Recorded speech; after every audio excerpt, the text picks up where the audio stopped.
Naranasan mo na ba ang isang parirala na nadama ng malalim na espiritual? Lamang na mapagtanto na hindi talaga ito lumilitaw kahit saan sa Biblia? Isipin na mabuhay ang iyong buong buhay na naniniwala sa isang bagay na nakakaaliw, pamilyar, at matiyak lamang upang matuklasan na ito ay isang espiritual na alamat na ginawa ng tradisyon kaysa sa Diyos. Tama iyon, kaibigan. May mga turo na maganda, banal, at hindi maikakaila na makapangyarihan. Subalit tahimik silang hinihila ka mula sa totoong pananampalataya na matatagpuan lamang kay Hesukristo. Maaari mo ring ibahagi ang mga turo na ito araw-araw, hindi sinasadyang nangunguna sa iba. Ngayon inilalantad namin ang katotohanan. Malapit na nating alisan ang siyatu tanyag na mga turo na iniisip ng mga tao na biblikal, ngunit nakakagulat, hindi sila. Ito ang mga parirala na narinig mo ng maraming beses sa simbahan, mula sa iyong mga lola at maging sa social media. Ang mga parirala na napakalalim na nakaugat sa kultura at tradisyon, marahil ay hindi mo na pinag-uusapan ang kanilang mga pinagmulan. Ngunit hulaan kung ano. Binalaan tayo ni Jesus mismo sa Mateo 15:9 na nagsasabing, "Sinasamba nila ako nang walang kabuluhan. Ang kanilang mga turo ay mga panuntunan lamang ng tao.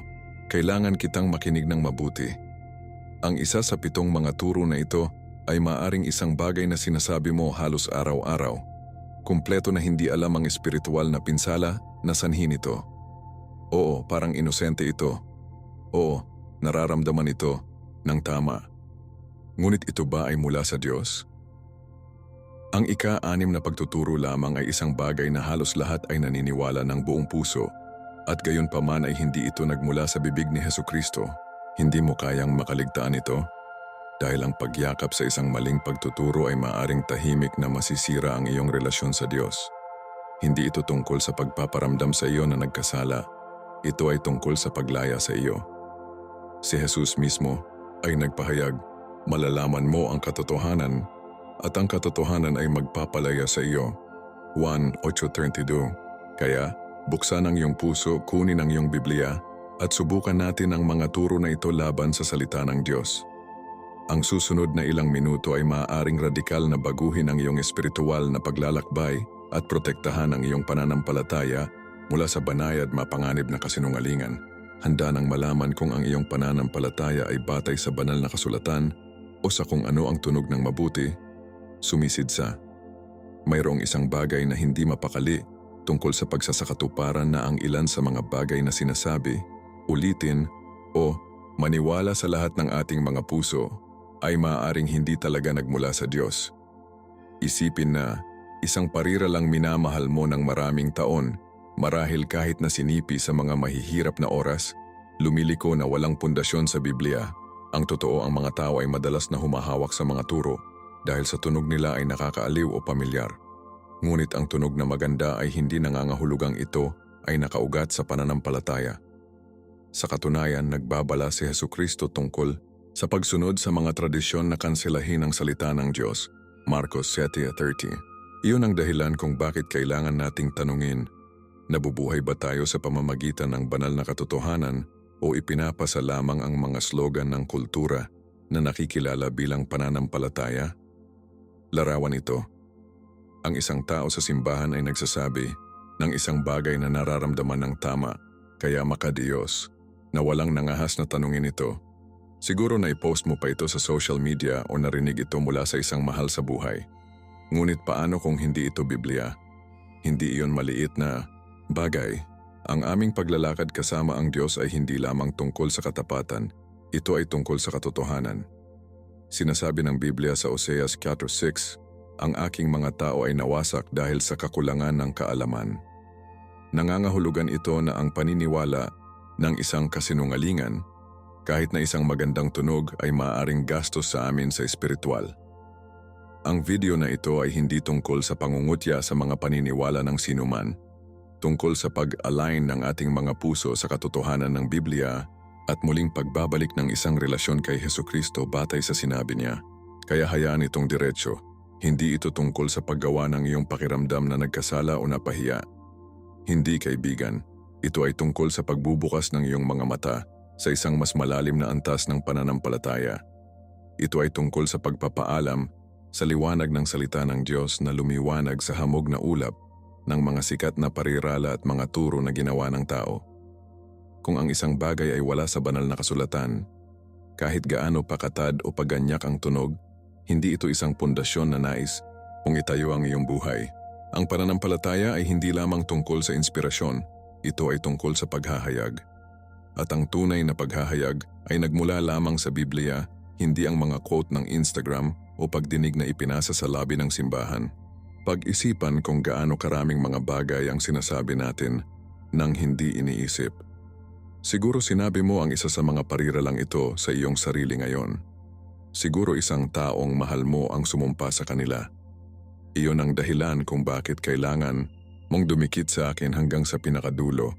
Ipinangako ko sa iyo ang ilan sa mga turo na ito ay sorpresa sa iyo, lalo na ang numero ng 6. Oo, iyon. Ito ay isang bagay na inuulit ng karamihan sa mga tao na may buong pagkumbinsi. Iniisip na ito ay Biblia, kung sa katunayan, wala na itong matatagpuan sa salita ng Diyos. At iyon mismo ang dahilan kung bakit napakahalaga ng pag-uusap na ito. Hindi mo nais na mabuhay sa pamamagitan ng isang parirala na hindi sinusuportahan ng Diyos na lumikha sa iyo. Ngayon, narito ang nais kong gawin. Huminga ng malalim at buksan ang iyong puso. Ito ay hindi lamang isang listahan ng mga maling bagay. Ito ay isang espiritual na paglilinis, isang sandali upang sumasalamin at maging realign. Hindi ako narito upang mapahiya ngunit upang magaan ang ilaw, sapagkat kailangan nating lahat ang kalinawan na iyon. Sinabi ni Hesukristo sa Juan 8:32, malalaman mo ang katotohanan at ang katotohanan ay magpapalaya sa iyo.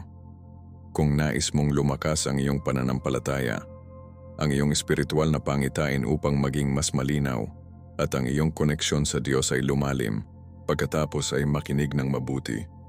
Dahil malapit na nating alisan ng 7 mga turo ang tunog na banal, ngunit hindi biblikal. Magsimula tayo. Ang isa sa mga paulit-ulit na parirala sa kulturang Kristiyano ay tunog na matalino, tunog na nagbibigay lakas. Ngunit sa totoo lang, wala ito sa Biblia. Tinutulungan ng Diyos ang mga tumutulong sa kanilang sarili. Ito ay itinatapon tulad ng katotohanan ng Ebanghelyo sa mga sticker ng bumper, social media, maging sa mga sermon. Ngunit huminto tayo para sa isang segundo. Saan eksakto sa Biblia ang sinasabi nito? Spoiler alert, hindi. At higit pa rito, ang pariralang ito ay tahimik na nagbabago ng focus mula sa biyaya ng Diyos hanggang sa pagsisikap ng tao. Mapanganib yon. Dahil kapag sumisid ka sa banal na kasulatan, ang makikita mo ay isang iba't ibang mensahe. Hindi itinatampok ng Biblia ang malakas na tumutulong sa kanilang sarili. Pinalalaki nito ang nasira, walang magawa, ang mga lumuhod, sa kanilang tuhod na umiiyak sa Diyos. Dumiretso tayo sa awit 121:4. Ang aking tulong ay nagmula sa Panginoon, ang gumagawa ng langit at lupa. Hindi nito sinasabi na, ang aking tulong ay nagmula sa aking pagmamadali. Hindi nito sinasabi na ang aking tulong ay nagmula sa aking mga plano. Sinasabi nito malinaw at malakas na ang lahat ng tulong ay nagmula sa Diyos. At ang tulong na iyon ay hindi isang gantimpala para sa mga taong nagaganap sa kanilang sarili. Ito ay isang regalo para sa mga napagtanto na hindi nila ito magagawa. Pananampalataya iyon. Ang pagpapakumbaba na iyon. Si Hesukristo mismo ay madalas na lumipat sa mga may sakit, mahihirap, ang mga outcasts. Hindi dahil sila ay malakas, ngunit dahil sila ay nangangailangan. Hindi nila tinutulungan ang kanilang sarili, desperado sila sa awa ng Diyos. At iyon ang tumugon sa Kanya. Nakikita mo kapag kumapit tayo sa pariralang tinutulungan ng Diyos ang mga tumutulong sa kanilang sarili, hindi namin sinasadya na gawing isang proyekto ang pagpapabuti sa sarili. Ito ay tunog ng espiritual, ngunit sa pagsasagawa, ito ay nagiging tungkol sa kontrol. At ang Diyos ay hindi naghahanap ng mga taong magagawa ang lahat. Hinahanap niya ang mga taong sumuko sa lahat. Sa Lucas 8:13, sinabi ni Jesus ang kwento ng isang maniningil ng buwis na hindi man lang itataas ang kanyang mga mata sa langit, ngunit talunin ang kanyang dibdib at sinabing, Diyos, maawa ka sa akin, isang makasalanan. Ang taong iyon, hindi, ang mapagmataas na pinuno ng relihiyon sa tabi niya, umuwi na makatwiran. Bakit? Dahil hindi niya tinutulungan ang kanyang sarili, nakasalalay siya sa Diyos. Mayroong isang dahilan kung bakit patuloy na binibigyang diin ng Biblia ang biyaya. Sinasabi ng Efeso 2:8-9, sapagkat sa pamamagitan ng biyaya ay save ka sa pamamagitan ng pananampalataya at hindi ito mula sa iyong sarili. Ito ang regalo ng Diyos, hindi sa pamamagitan ng mga gawa upang walang magyabang. Hayaan ang paglubog nito. Ang ating kaligtasan, ating mga pambihirang tagumpay, ang ating probisyon, wala sa mga ito ay nakamit, natanggap ang lahat. At kapag naniniwala tayo na, tumitigil tayo sa pagganap at magsisimulang magtiwala. Tumitigil kami sa pagod sa aming sarili na sinusubukan na magmukhang malakas at magsimulang aminin, Lord, kailangan kita.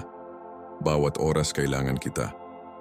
Iyon ay kung saan ang kapangyarihan, hindi sa kung ano ang magagawa natin, ngunit sa ginawa ni Hesukristo sa krus.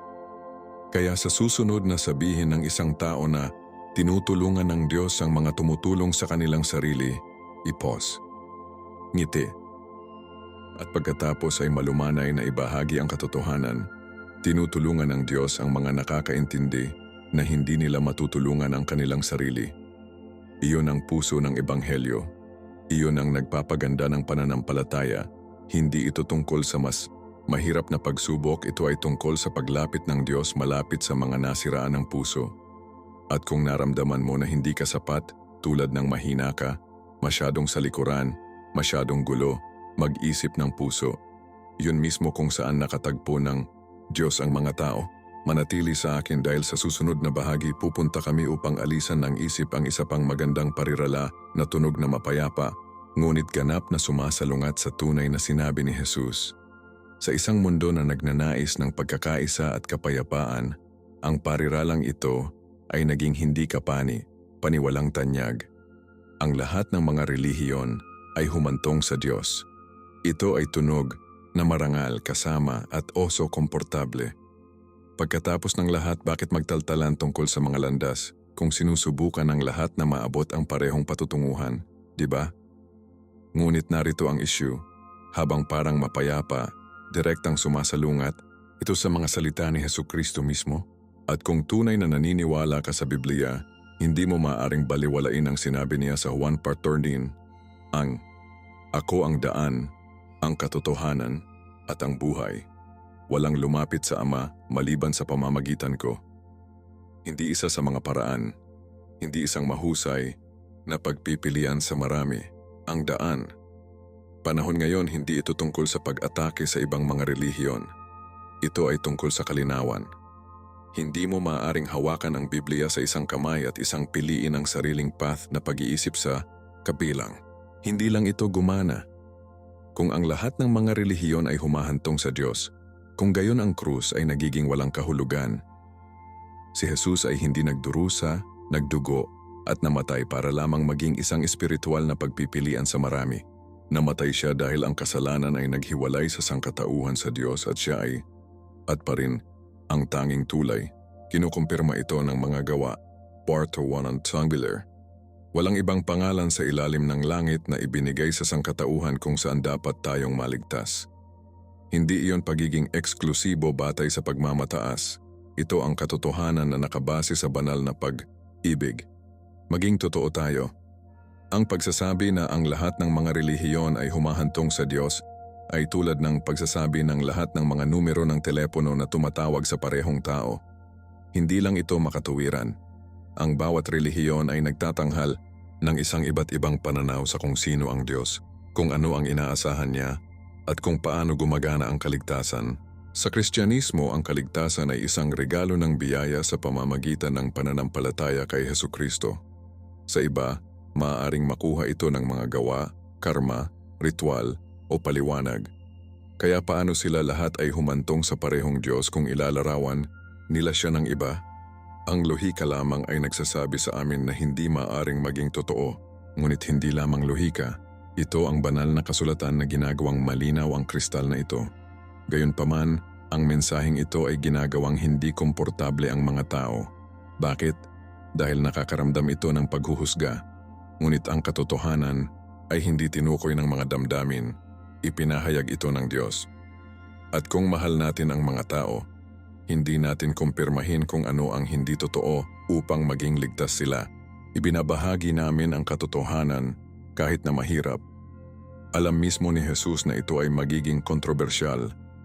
Iyon ang dahilan kung bakit nagbabala siya sa Mateo 7:13-14 tungkol sa makitid na gate na humahantong sa buhay at malawak na landas na humahantong sa pagkawasak. Ang makitid na gate ay hindi eksklusibo dahil ang ibig sabihin nito, eksklusibo ito dahil tiyak ito. At si Jesus ang gate na yon. Ang pananampalataya na sinusundan natin ay dapat na batay sa kanyang salita, hindi lamang magandang vibes o modernong pagpapaubaya. Kaya kung nakipag-away ka na sa ideyang ito, hindi ka nag-iisa. Ang pagnanais para sa kapayapaan at pagtanggap ay totoo, ngunit hindi ito dapat dumating sa gastos ng katotohanan. Ang pag-ibig ng Diyos ay magagamit sa lahat, ngunit ang pag-access sa Ama ay sa pamamagitan lamang ng anak. Hindi iyon pagbubukod, imbitasyon iyon. Isang bukas na pintuan na may isang susi, hindi totoo kay Hesukristo. At habang sumusulong tayo, hayaang hawakan ang isa pang parirala na marahil ay narinig mo sa hindi mabilang na mga talumpati sa pagganyak at mga reels ng Instagram. Ito ay tungkol sa pagtitiwala sa iyong mga damdamin, ngunit ang Biblia ay may ganap na naiiba. Sundin ang iyong puso. Parang may isang bagay sa labas ng isang pelikula sa Disney, di ba? Ito ang uri ng payo na naririnig mo sa lahat ng dako mula sa mga libro na tumutulong sa sarili hanggang sa mga talumpati sa pagtatapos sa mga kanta sa radyo. Pakiramdam nito ay nagbibigay lakas emosyonal kahit na isang maliit na kahima-himala. Ngunit narito ang catch. Ang Biblia ay hindi kailanman nagsasabi sa amin na sundin ang aming mga puso. Sa katunayan, binabalaan tayo nito laban sa paggawa lamang nito. Ang Jeremias 17:9 ay naglalagay ng blanko. Ang puso ay mapanlinlang higit sa lahat ng mga bagay at desperadong masama. Sino ang maiintindihan ito? Iyon ay hindi lamang isang patula na babala. Iyon ang Diyos na nagsasabi ng iyong puso na iwan sa sarili ay hahantong sa iyo ng diretso sa espiritual na panganib. Ngayon, maaaring mabagsik iyon sa una, ngunit isipin mo ito, gaano karaming mga masasamang desisyon ang nagsimula sa isang tao na sumusunod sa kanilang puso, mula sa mga nakakalason na relasyon hanggang sa mapanirang gawi. Ang ating damdamin ay maaaring linlangin tayo sa pag-iisip ng isang bagay na tama dahil lamang sa nararamdaman ng tama. Ngunit ang pananampalataya ay hindi tungkol sa damdamin, tungkol sa katotohanan. Si Hesukristo ay hindi kailanman sinabi, gawin kung ano ang pakiramdam ng mabuti. Sinabi niya, kung mahal mo ako, panatilihin ang aking mga utos. Juan 4:15. Nangangahulugan ito na ang ating buhay ay hindi dapat pamunuan ng nararamdaman natin, ngunit sa pamamagitan ng sinabi ng Diyos. At saan natin ito mahahanap? Sa Biblia. Iyon ang kumpas, hindi ang aming patuloy na nagbabago na emosyon. Maging matapat, ang aming mga puso ay maaaring maging sa buong lugar. Isang minuto na gusto namin ito. Ang susunod na nais namin ng isang bagay na lubos na naiiba. Naimpluwensyahan kami ng mga swings ng mood, hormone, alaala, takot, pantasya. Ngunit Diyos, matatag siya. Walang hanggan. Hindi nagbabago. Sinasabi ng Kawikaan 3:5-6, tiwala sa Panginoon ng buong puso at hindi sumandal sa iyong sariling pag-unawa. Sa lahat ng iyong mga paraan ay kinikilala siya at gagawin niya ng diretso ang iyong mga landas. Iyon ang susi. Huwag sundin ang iyong puso. Ituro ito. Gabayan ito ng Diyos, sapagkat alam lamang niya kung ano ang tunay na humahantong sa kapayapaan, layunin at kaligtasan. Mayroon ding isang espiritual na bitag na nakatago sa ideyang ito ng pagsunod sa iyong puso. Itinuturo sa atin na ang katotohanan ay personal, na ang totoo para sa akin ay maaaring hindi totoo para sa iyo. Ngunit muli, hindi iyon Biblia. Sinabi ni Jesus sa Juan 7:17, ang iyong salita ay katotohanan, hindi ang iyong damdamin, hindi ang iyong mga pangarap, hindi man ang iyong intuisyon. Ang salita ng Diyos lamang ang mapagkakatiwalaan ng 100% ng oras. Hindi iyon nangangahulugang hindi namin pinapansin ang aming emosyon. Nangangahulugan ito na subukan natin sila. Hawak namin sila sa banal na kasulatan at tanungin, ito ba ay mula sa Diyos? O ito ba ang aking laman? Iyon ang espiritual na kapanahunan.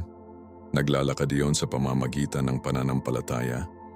Kaya sa susunod na marinig mo ang isang tao na nagsasabing, sundin ang iyong puso, i-pause. Tanungin ang iyong sarili, ang aking puso ba ay sumuko sa Diyos? Pinapayagan ko ba akong akayin ng banal na espiritu? O hinahabol ko ba ang aking sariling mga hangarin at tinatawag itong banal? Dahil may malaking pagkakaiba. Sinabi ng mundo, sundin ang iyong puso. Ngunit sinabi ni Jesus na itanggi ang iyong sarili, kunin ang iyong krus at sundan mo ako. Lucas 9:23. At iyon, kaibigan ko, ang gumagawa ng lahat ng pagkakaiba. Ang susunod ay isa pang parirala na maaaring tunog na nakakaaliw, lalo na kung ang pagdadalamhati ng isang tao. Ngunit ang Biblia ay nagpinta ng ibang kakaibang larawan. Pag-usapan natin ang tungkol sa mga anghel at kung ano talaga ang mangyayari pagkatapos ng kamatayan. Ito ay isa sa mga pinakamahusay na kahulugan ng mga bagay na sinasabi ng mga tao sa mga oras ng kalungkutan. Ang langit ay nakakuha ng isa pang anghel. Ito ay nangangahulugang magdala ng ginhawa upang mapawi ang sakit ng pagkawala sa pamamagitan ng pag-iisip ng aming mahal sa buhay ngayon na binabantayan kami ng mga pakpak at isang halo.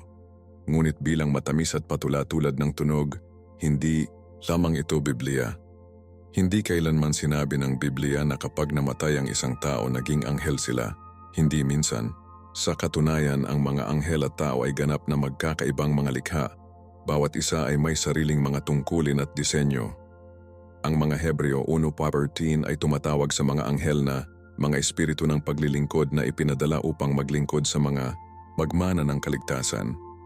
Nangangahulugan ito na nilikha ang mga anghel para sa isang tiyak na pag-andar ng langit at ang pagpapaandar na iyon ay hindi ang patutunguhan ng buhay ng mga kaluluwa ng tao. Ang totoo, hindi natin kailangang maging mga anghel upang magkaroon ng layunin pagkatapos ng kamatayan. Ang disenyo ng Diyos para sa sangkatauhan ay mas malaki. Ayon sa Hebreo 9:27, itinalaga para mamatay ng isang beses ang mga kalalakihan at pagkatapos na dumating ang paghuhusga. Ang talatang iyon lamang ang malinaw na ito ay sinusunod, hindi sa pamamagitan ng pagbabagong anyo sa iba pa, ngunit sa pamamagitan ng isang banal na pagsusuri ng ating buhay. Si Hesukristo ay hindi namatay sa krus upang tayo ay magbago sa mga makalangit na nilalang. Namatay siya upang tayo ay makipagkasundo sa Diyos, tinubos bilang mga anak na lalaki at anak na babae. Hindi na muling ibalik sa isang bagay na hindi natin nilikha. Ang ebanghelyo ay hindi gagawing ang mga tao sa mga anghel. Itinaas nito ang mga makasalanan sa mga banal, at narito ang isang bagay na madalas na hindi mapapansin. Ang mga anghel ay talagang mahaba upang maunawaan ang biyaya na ibinigay sa atin. Sinasabi sa amin ng Warnas Pedro 1:12 na ang mga anghel ay matagal na tingnan ang mga bagay na ito, na tinutukoy ang misteryo ng kaligtasan sa pamamagitan ni Hesukristo. Nangangahulugan ito na hindi nila lubos na maunawaan kung ano ang nais na maranasan ang pagtubos. Bakit? Dahil hindi sila ginawa sa imahe ng Diyos, kami. Malinaw na malinaw ang Genesis 1:27. Kaya bakit sa palagay natin na ang pagiging isang anghel ay isang hakbang, kung sa katotohanan, ang pagiging isang tinubos na anak ng Diyos ang pinakamataas na karangalan sa paglikha? Ngayon, huwag mo akong mali. Perpektong natural na nais na maniwala sa isang bagay na nakakaaliw pagkatapos ng pagkawala. Masakit ang kalungkutan. At sa sakit na iyon, madalas na maabot ng mga tao ang anumang bagay na mapayapa. Ngunit ang katotohanan ay hindi tungkol sa ginhawa, tungkol sa kung ano ang nakahanay sa salita ng Diyos. Hindi ipinangako ng Biblia na tayo ay magiging mga anghel. Nangangako ito ng isang bagay na mas mahusay, pagkabuhay na mag-uli, buhay na walang hanggan, isang maluwalhating katawan. Ang Apokalipsis 21 ay nagpinta ng isang magandang larawan ng ating walang hanggang hinaharap sa Diyos, hindi bilang mga may pakpak na messenger, ngunit bilang kanyang minamahal na pamilya na naninirahan sa kanyang presensya magpakailanman. Hindi lamang iyon patula, malakas iyon, kaya sa susunod na marinig mo, naging anghel sila, huwag maging mabilis na iwasto, ngunit maging banayad sa katotohanan. Ibahagi ang pag-asa na mayroon tayo kay Hesukristo. Hindi na tayo ay lumalaki ng mga pakpak, ngunit tayo ay itataas sa kaluwalhatian. Na ang ating pagkakakilanlan sa Diyos ay hindi nawala sa kamatayan, natutupad ito. At sa pag-iisip nito, magpatuloy tayo, sapagkat ang susunod na parirala ay sobrang espiritual, ngunit maaaring mapigilan ang mga tao mula sa pinakamatapat, matalik na pag-uusap sa Diyos na maaari nilang makuha. Narito ang isang pariralang tunog na magalang, kahit na banal. Huwag tanungin ang Diyos. Madalas itong ginagamit sa mga sandali ng sakit o pagkalito, marahil pagkatapos ng isang trahedya, isang diagnosis o isang hindi nasagot na panalangin. At habang ito ay maaaring magmula sa isang lugar ng paggalang, maaari itong talagang lumikha ng isang mapanganib na distansya sa pagitan natin at ng Diyos. Ang totoo, ang Biblia ay puno ng mga taong nagtanong sa Diyos, hindi dahil kulang sila ng pananampalataya ngunit dahil hinahanap nila siya ng lahat ng mayroon sila. Mag-isip ng trabaho, ibubuhos ang kanyang kalungkutan at pagkalito. Isipin si David sa mga awit, umiiyak. Gaano katagal o Panginoon? Awit, 21. Maging si Jesus na nakabitin sa krus tinanong, Diyos ko, bakit mo ako pinabayaan? Mateo 27:46. Ang pagtatanong sa Diyos ay hindi paghihimagsik, ang relasyon nito. Kunin natin ito ng diretso. Ang pananampalataya ay hindi nagpapanggap na mayroong lahat ng mga sagot. Ang pananampalataya ay nagtitiwala sa Diyos kahit na wala ka. At ang pagtatanong ay hindi nangangahulugang alinlangan ka sa pagkatao ng Diyos. Madalas itong nangangahulugang nakasandal ka, naghahanap ng unawa, pagnanais ng pagiging malapit. Sa Habakuk 1:2, sumisigaw ang propeta, gaano katagal? Lord, dapat ba akong tumawag ng tulong ngunit hindi ka nakikinig? Raw yon, matapat, hindi na buong. At hindi siya sinaway ng Diyos, sagot niya. Sapagkat hindi natatakot ang Diyos sa ating mga katanungan, inaanyayahan niya sila. Hindi siya marupok, siya ang aming Ama. At tulad ng sinumang mapagmahal na ama, nais niyang bukas ang komunikasyon sa kanyang mga anak. Isipin ito, kung sinabihan tayo na huwag magtanong sa Diyos, anong uri ng relasyon ang nilikha nito? Isa batay sa takot, katahimikan, at distansya. Ngunit tinawag tayo ng Diyos na lumapit. Sinasabi ng James 4:8, halika sa Diyos at lalapit siya sa iyo. Kasama sa pagiging malapit na iyon, ang iyong mga pagdududa, iyong mga pagkabigo, ang iyong pagkalito. Maaari niya itong hawakan. Nais ng kaaway na maniwala ka na ang katahimikan ay paggalang, ngunit ang katahimikan ay maaari ding maging isang bilangguan. Hindi namatay si Jesus kaya natatakot tayong magsalita. Namatay siya upang ang belo ay mapunit at maaari nating matapang na pumasok sa trono ng biyaya. Hebreo 4:16. Ngayon nangangahulugan ba na maaari nating lapitan ang Diyos na may pagmamataas? Siyempre hindi. May pagkakaiba sa pagitan ng pagtatanong sa kalooban ng Diyos at pagtatanong sa halaga ng Diyos. Dapat tayong palaging lumapit sa Kanya ng may pagpapakumbaba, ngunit ang pagpapakumbaba ay hindi nangangahulugang katahimikan. Nangangahulugan ito ng katapatan. Nangangahulugan ito na sabihin, Lord, hindi ko ito maintindihan, ngunit nagtitiwala pa rin ako sa iyo. At ang ganitong uri ng pananampalataya, malakas iyon. Iyon ang uri ng pananampalataya na lumalaki ng malalim na ugat, ang uri na nakaligtas sa mga bagyo. Dahil hindi ito itinayo sa mababaw na mga clichés, itinayo ito sa isang tunay na koneksyon sa buhay na Diyos. Kaya kung natatakot kang tanungin ng Diyos bakit, hayaan itong maging pahintulot mo. Maaari kang magtanong, nakikinig siya, at hindi kanya itulak palayo. Sa katunayan, ang iyong pinakamalalim na paglaki ay maaaring dumaan sa iyong pinakamahirap na mga katanungan, tulad ni Job, David, Habakuk, at maging si Jesus. Dalhin mo ang lahat sa Kanya, maaari niya itong kunin. At ang pagsasalita tungkol sa mga espiritual na clichés, ang susunod na parirala na malapit nating tackle, ay isa na tunog na relihiyoso, praktikal na nakaukit ito sa kultura ng simbahan. Ngunit ito ba talaga sa Biblia? Alamin, ang kalinisan ay katabi ng kabanalan. Ito ay isa sa mga pariralang iyon na nakakaramdam lamang ng Biblia. Ito ay tulad ng isang bagay na sasabihin ng iyong lola habang nagbibigay sa iyo ng isang mop o kung ano ang maaaring quote ng isang tao upang bigyang katwiran ang espiritual na disiplina sa pamamagitan ng panlabas na pagkakasunod, at sigurado ang kalinisan ay mabuti. Sumasalamin ito sa disiplina, paggalang at kahit na responsibilidad. Ngunit narito ang katotohanan, ang pariralang ito ay hindi matatagpuan kahit saan sa Biblia. Hindi sa mga kawikaan, hindi sa mga ebanghelyo, hindi sa mga turo ni Hesukristo.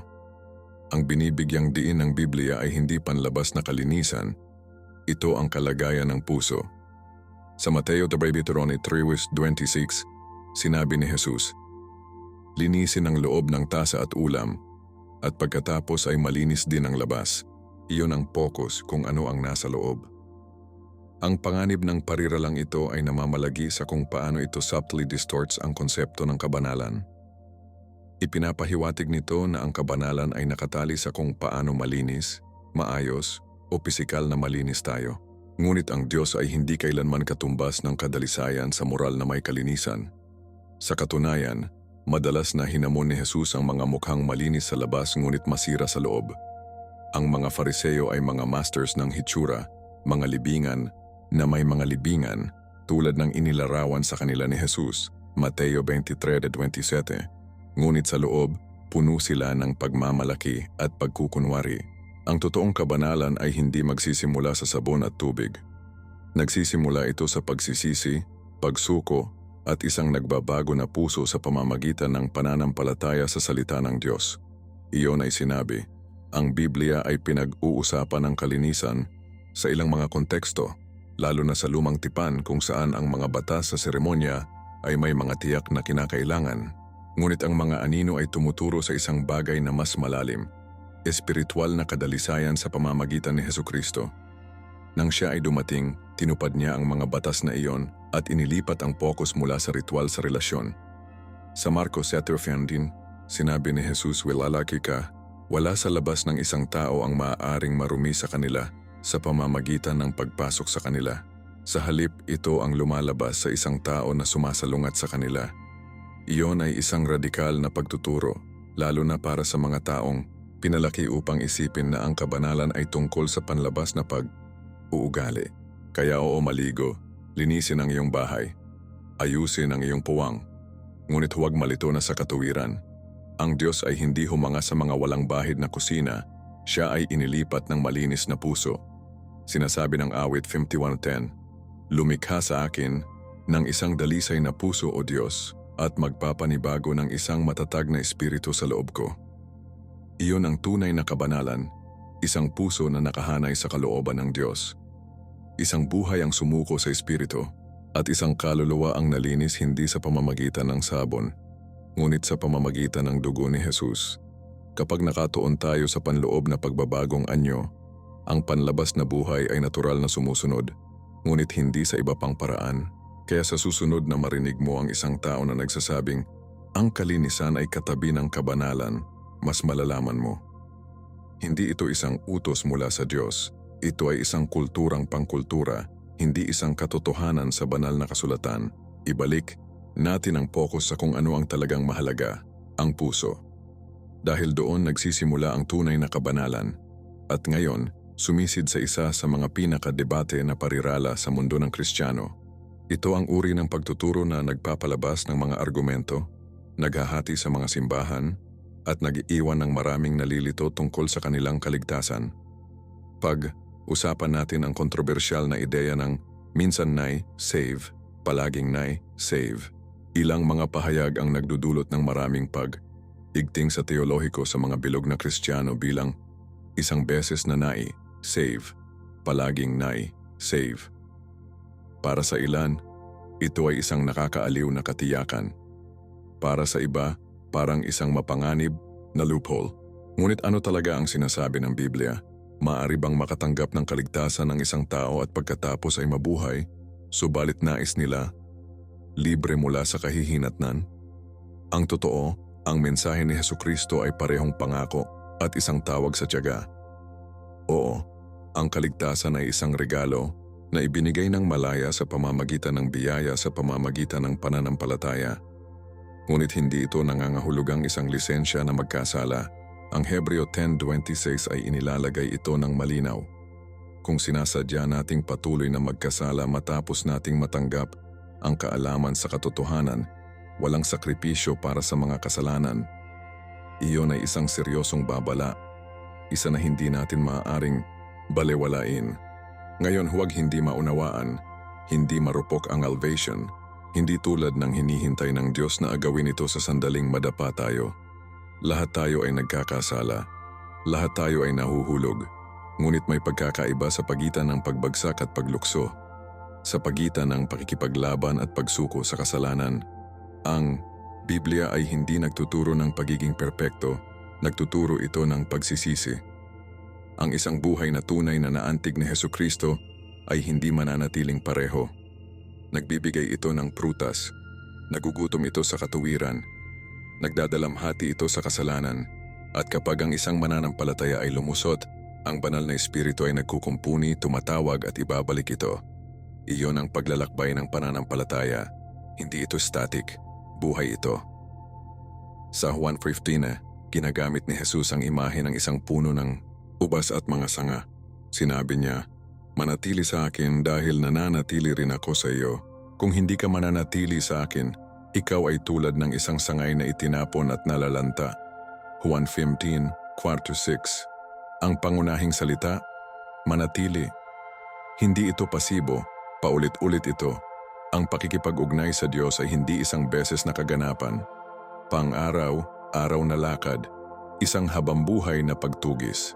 At ang Diyos ay tapat, ngunit ang Biblia ay tumawag din sa atin upang manatiling tapat, upang magtiis, upang matapos ang karera. Ang apostol na si Paul, kahit na malapit sa pagtatapos ng kanyang buhay, ay sinabi sa 1 mga taga-Korinto, Takerin 27 na disiplina niya ang kanyang sarili upang pagkatapos ng pangangaral sa iba, hindi siya kwalipikado. Ang pagpapakumbaba na iyon, ang kamalayan na iyon, ang kagandahan ng kaligtasan ay inaalok ito sa lahat, anuman ang nakaraan o kasalukuyan. Ngunit hindi ito mura, gastos nito si Jesus sa kanyang buhay. At kapag tinatanggap natin ang regalong iyon, nagbabago ito sa atin. Tumatawag ito sa amin upang manirahan sa pagsunod, hindi sa takot, ngunit dahil sa pag-ibig. Sinasabi ng Filipos 2:12, "Gawin ang iyong kaligtasan ng may takot at nanginginig." Hindi iyon nangangahulugang kinikita natin ito. Nangangahulugan ito na igagalang natin ito. Naglalakad kami dito. Pinoprotektahan namin ito mula sa pagbawas sa isang relihiyosong slogan. Ang pananampalataya ay hindi lamang sandali. Ito ay isang kilusan. Nagsisimula ito sa paniniwala, ngunit nabubuhay ito sa pagkilos, pagsuko, at patuloy na tiwala sa Diyos. Kaya ang minsan na-save palaging na-save totoo, hindi sa paraan na ginagamit ito ng mga tao. Ang kaligtasan ay ligtas kay Hesukristo, ngunit hindi ito naka-disconnect mula sa kung paano tayo nabubuhay. Hindi ito isang patakaran sa siguro sa espiritu. Ito ay isang tipan. At tulad ng anumang tipan, tumatawag ito para sa relasyon, responsibilidad at pag-update. Kung nai-save ka, mabuhay tulad nito. Manatiling malapit sa puno ng ubas. Panatilihing buhay ang iyong pananampalataya. Dahil hindi ito tungkol sa isang pamagat. Ito ay tungkol sa paghawak sa Kanya. At ngayon, habang binabalot namin ito, nais, kung iwanan ka ng isang hamon na magbabago kung paano mo titingnan ang bawat paniniwala na iyong hawak. Kaya matapos marinig ang lahat ng 7 mga turo na ito, alin ang nagulat sa iyo? O mas mabuti pa, sinabi mo na ba ang isa sa kanila nang hindi napagtanto na hindi ito Biblia? Huwag kang mag-alala, hindi ka nag-iisa. Iyon ang dahilan kung bakit binibigyan tayo ng Diyos ng Kanyang salita, hindi upang hatulan tayo, ngunit upang iwasto tayo, upang gabayan tayo, at mas malalim tayo sa katotohanan. Ang Biblia ay hindi lamang isang sinaunang libro, ito ang buhay na tinig ng Diyos. At ngayon higit pa sa dati, kailangan nating subukan ang lahat ng naririnig natin laban sa pamantayang iyon, hindi lamang sumama sa kung ano ang tunog. Hilingin ko sa iyo, mayroon bang iba pang mga turo na narinig mo na ang tunog na espiritual, ngunit nagsisimula ka ng magtanong kung sila ay nasa Biblia? I-drop ang mga ito sa mga komento, nais kong marinig mula sa iyo. Buksan natin ang puwang na ito para sa totoong pag-uusap at paglago ng espiritual. Siguro kung ano ang ibabahagi mo ay nasa aming susunod na video. Gayon din kung binuksan ng mensaheng ito ang iyong mga mata o hinamon ang iyong iisip, huwag itago ito sa iyong sarili. Ibahagi ito sa isang taong mahal mo. Dahil ang katotohanan ay hindi nangangahulugang maitago.